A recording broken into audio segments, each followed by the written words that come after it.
친정길은 참되 갈대 엇뺀 길도 신벗어 들고 새날듯이 간다. 새가 날듯이 간다. 그런 속담이 있습니다. 참대와 갈대밭은 신을 제대로 신어도 발을 베기가 쉬운데 발이야 베든 말든 피가 나든 말든 신 벗어 들고 새가 날듯이 간다니 얼마나 좋으면 그런 표현을 했을까 싶습니다. 출가한 안악의 친정 가는 마음을 잘 묘사한 그런 속담인데 저도 오늘 그런 마음으로 성전에 올랐습니다. 시 122편 시인은 노래합니다. 사람들이 나를 보고 주님의 집으로 올라가자 할 때에 나는 기뻤다. 그러면서 이렇게 축복합니다. 예루살렘에 평화가 깃들기를. 예루살렘을 사랑하는 자에게 평화 있기를. 성벽 안에 평화가 깃들고 궁궐 안에 평화가 깃들기를. 주 우리 하나님의 집에 복이 깃들기를 빈다. 교우 여러분 평안하셨습니까? 주님의 은혜와 평강이 언제나 여러분과 함께 하기를 빕니다. 원로 목사 추대 후에 2년 동안 기도로 만나다 이렇게 얼굴과 얼굴을 마주하니 기쁘고 반갑습니다. 오늘은 교회 창립 기념주일입니다. 뜻깊은 날을 맞아 몸된 교회를 세상에 두시고 우리를 몸의 지체로 부르신 성삼위 하나님께 영광을 돌리고 지체로 부름받은 우리도 서로 축하와 기쁨을 나눕니다. 또한 이 날은 앞으로 하나님이 원하시는 주님의 몸을 어떻게 이루어 갈 것인가 한 번 더 성찰하는 날이기도 합니다. 지인 중에 자신의 생일을 기억하지도 알지도 않는 것을 신조처럼 여기며 사는 이가 있습니다. 아내나 가족들에게 자기 생일을 언급하는 것조차 못하게 하죠. 그래도 1년에 한 번은 식탁에 보통 때와 다른 음식이 놓이는데 그냥 넘어가기가 섭섭한 아내가 조심스레 생일상을 차리기 때문입니다. 그럼 그는 오늘이 내 생일인가 보구나 감을 잡는답니다. 별난 성격의 남편인지라 드러내놓고 축하하지 못하지만 슬그머니 남편에 대한 사랑을 나타내는 아내의 마음까지 시비할 수가 없어 모른 척하고 식사를 한다는 거죠. 그 별난 이유를 물었더니 대답이 이렇습니다. 생일을 축하한다니 내 난 날이 그날에 태어난 내가 왜 축하를 받아야 합니까? 내가 이 세상에서 무슨 큰 공헌이라도 했나요? 아니면 나를 낳아주신 어머니를 내가 즐겁게 해드리기라도 한 날입니까?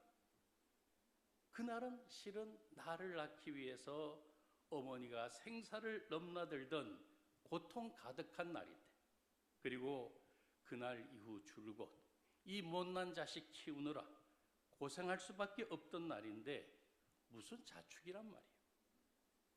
나는 욥처럼 내가 태어난 날을 저주하진 않지만 축하받을 마음은 생기지 않습니다. 그러면서 나는 내가 태어난 날보다 내 죽는 날이 기억되는 날이 되었으면 합니다. 무탄트 메시지에도 이런 이야기가 나옵니다. 내가 생일 파티에 대해 이야기하자 그들은 열심히 귀를 기울였다. 나는 케이크와 축하 노래, 생일 선물 등을 설명하고 나이를 한 살 더 먹으면 케이크 꽂는 양초의 수도 하나 더 늘어간다고 이야기했다. 그들이 물었다. 왜 그렇게 하죠? 축하란 무엇인가 특별한 일이 있을 때 하는 건데 나이를 먹는 것이 무슨 특별한 일이라도 된다는 말인가요? 나이를 먹는 것은 아무 노력도 들지 않아요. 나이는 그냥 저절로 먹는 겁니다. 내가 물었다. 나이를 먹는 걸 축하하지 않는다면 당신들은 무엇을 축하하죠? 그러자 그들이 대답했다. 나아지는 걸 축하합니다. 작년보다 올해 더 훌륭하고 지혜로운 사람이 되었으면 그걸 축하하는 겁니다.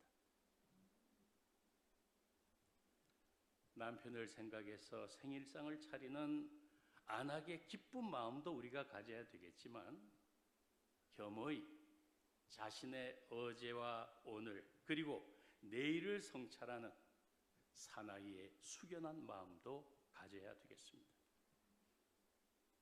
교회의 현존을 우리는 기뻐하고 기뻐합니다.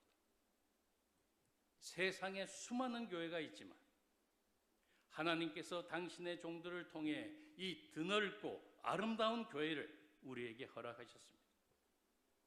그러므로 마땅히 기뻐하고 축하하고 즐거워해야 할 일이죠.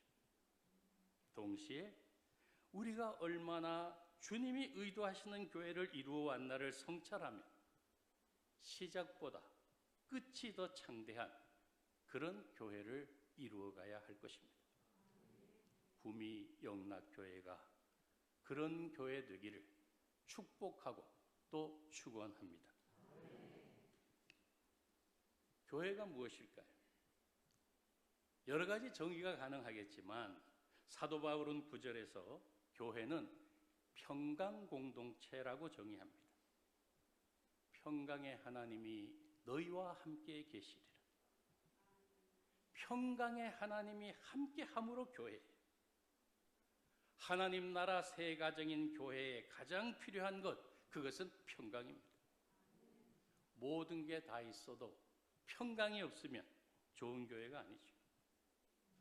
성부 하나님이 평강의 하나님이시고 성자 예수님이 평화의 왕이시고 성령 하나님이 평강의 영, 화목의 영이시기 때문입니다. 그런데 안타깝게도 빌립보 교회는 사도 바울이 그 어느 교회보다 애성을 가진 교회였지만 평강의 교회가 아니었어요. 그 증거가 2절에 소개되는 유오디아와 순두계 사이의 반목과 갈등입니다. 두 사람은 봉사도 잘하고 교회 생활도 잘하는 교인입니다. 그런데 서로 소통과 화합을 이루지 못했죠. 그래서 바울은 조건절을 앞에 달지요. 그리하면 평강의 하나님이 너희와 함께 계시리라. 그럴 때 평강 공동체를 이룬다는 것이죠. 앞장서서 일하는 두 사람의 관계가 공동체 전체에 영향을 끼치다 보니 교회가 평화롭지 못했어요. 그래서 바울은 작별 인사를 하기 전에 유오디아와 순두계를 포함한 빌립보 교우들에게 당부합니다. 평강의 하나님이 함께 계시는 그런 교회를 이루어 가라. 그리고 그 방법을 9절에 제시하죠. 여러분은 나에게서 배운 것과 받은 것과 듣고 본 것들을 실천하십시오. 그리하면 평강의 하나님께서 여러분과 함께 계실 것입니다. 여기서 배우고 받고 듣고 본 바의 주체는 예수님입니다. 지금은 비록 떠나 있지만 바울이 저들에게 소개한 주님을 배우고 주님의 말씀을 귀 기울여 받아들이고 눈으로 본 바를 행하라는 것이죠. 곧 예수님이 교인 한 사람 한 사람의 눈과 귀와 머리와 마음에 스며 삶이 될 때 교회는 평강 공동체가 되는 것이죠. 그러므로 예수님을 배우고 받고 듣고 보아서 이제는 내 안에 사는 것이 내가 아니라 그리스도께서 사신다고 고백하는 그런 지체들이 모여서 주님의 몸을 이루어 갈 때 교회다운 교회가 되는 것입니다. 20세까지가 봄, 40세까지가 여름, 60세까지가 가을이라면 70에 접어든 저는 인생의 늦가을을 지나고 있습니다. 은퇴를 하면 누구나 얼마간 우울증을 앓는다고 하지요. 지난 날에 대한 미련과 아쉬움도 있고 미래에 대한 불안과 두려움도 있고 현실의 고민과 갈등도 있으니까요. 은퇴하자마자 코로나 팬데믹이 들이닥쳐 제한된 생활을 하며 우리 모두가 힘든 시간을 보냈는데 어느 날 알베르 까뮈의 글이 제게 다가왔습니다. 가을은 모든 잎이 꽃이 되는 두 번째 봄이다. 봄은 잎을 내지만 가을은 잎이 꽃이 되게 하니 두 번째 봄이라는 거죠. 그렇지. 그래서 70 이후를 늦가을이 아닌 제2의 봄으로 살기로 했습니다. 70갑장 김창완 님이 29의 청춘이라는 노래를 만들면서 나를 두고 간 님은 용서하겠지만 날 버리고 가는 세월이야 라고 했는데 저는 그 세월을 용서하고 감사하고 앞에 남은 늦가을 같은 세월을 두 번째 봄으로 살아가려 합니다. 삶의 전반부는 본문을 쓰고 삶의 후반부는 주석을 쓴다는 말이 있는데 뒤돌아보면 뿌듯함도 있지만 부끄러움도 있습니다. 목사가 되었다고 자기의 믿음을 자신한다면 그것은 위험합니다. 교회의 직분을 맡았다고 믿음이 있다고 생각한다면 이미 믿음으로부터 멀리 떨어져 있는 건지도 모릅니다. 주님이 믿음이 없는 패역한 세대, 할 수 있거든이 무슨 말이냐? 믿는 자에게는 능치 못할 일이 없다 하자 당황한 아버지는 큰 소리로 내가 믿습니다 외친 후에 곧 주여 저의 믿음 없음을 용서해 주십시오. 믿음 없는 나를 도와주십시오 고백합니다. 참 믿음은 믿음 없음을 깨닫는 거예요. 그걸 깨달아야 참 믿음이에요. 그래서 믿음은 끝없는 배움을 요구합니다. 계속 흐르는 물에 이끼가 끼지 않듯이 믿음도 그와 같습니다. 배우되 바로 배우고 가르치되 바로 가르쳐야 돼요. 이 시대의 위기는 안다고 착각해서 배우려 하지 않는 거예요. 그러나 이미 아는 걸로는 자극이 주어지지 않고 변화가 일어나지 않습니다.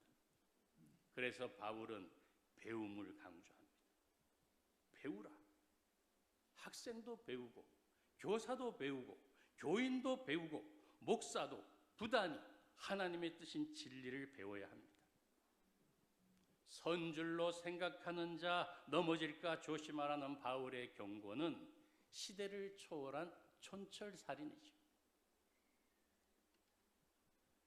바울은 2절에서 두 여인을 향해 이렇게 권면합니다.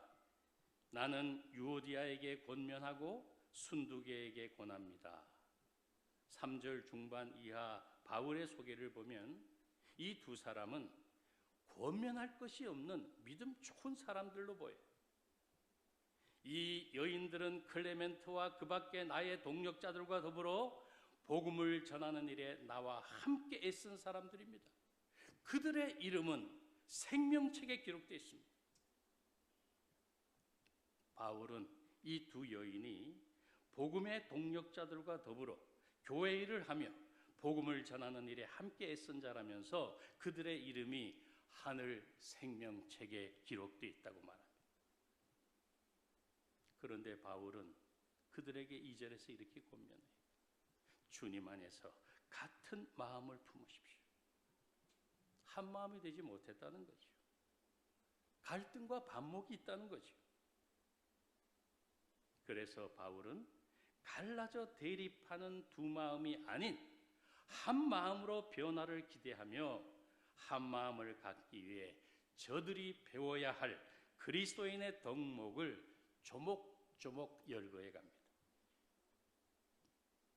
8절에서 바울은 마지막으로 형제자매 여러분, 무엇이든지 참된 것과 경건한 것과 옳은 것과 순결한 것과 사랑스러운 것과 명예로운 것과 또 덕이 되고 칭찬할 만한 것이면 이 모든 것을 생각하십시오라고 권하는데, 제대로 번역하면 맨 뒤에 있는 덕이 되고 칭찬할 만한 것이 앞에 와야 돼.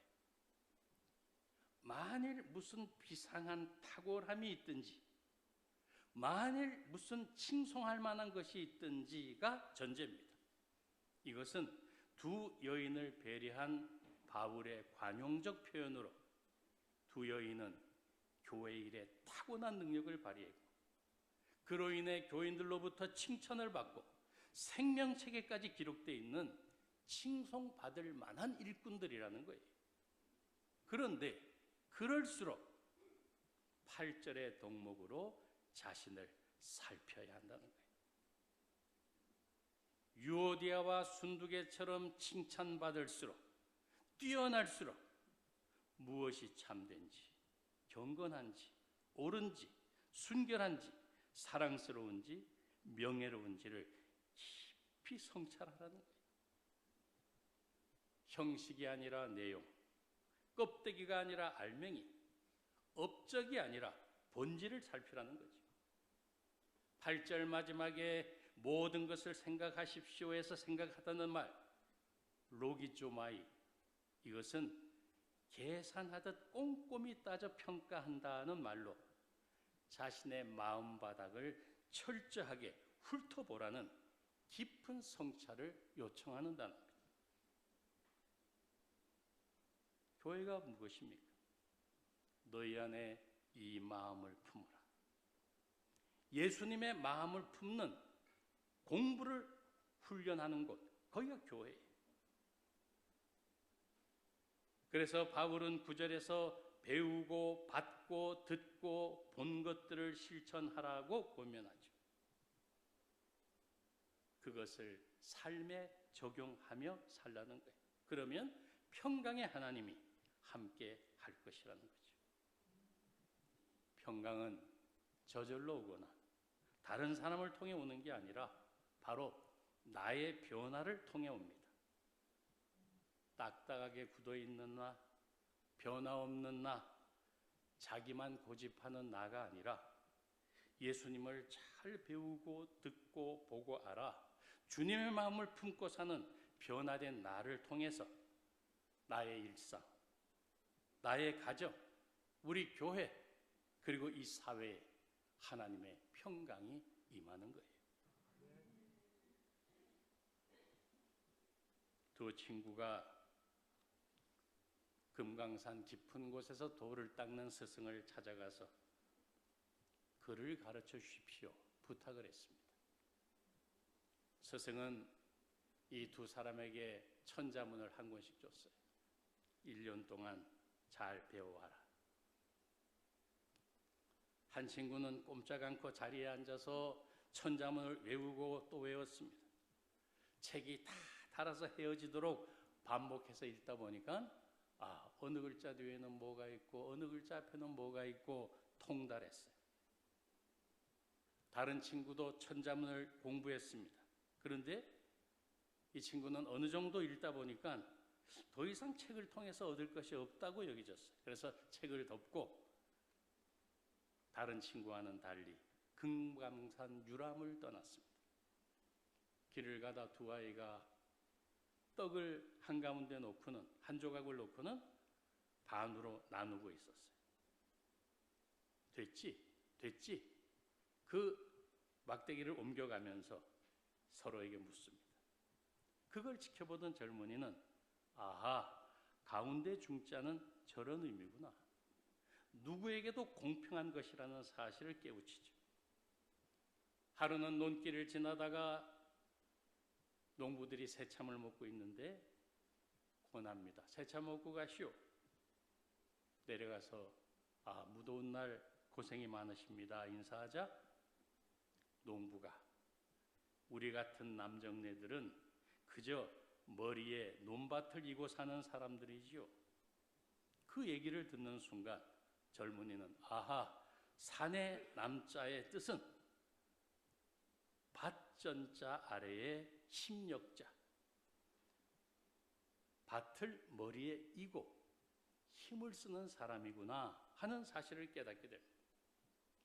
그런 식으로 천자문 글자를 한자 한자 읽혀갔습니다.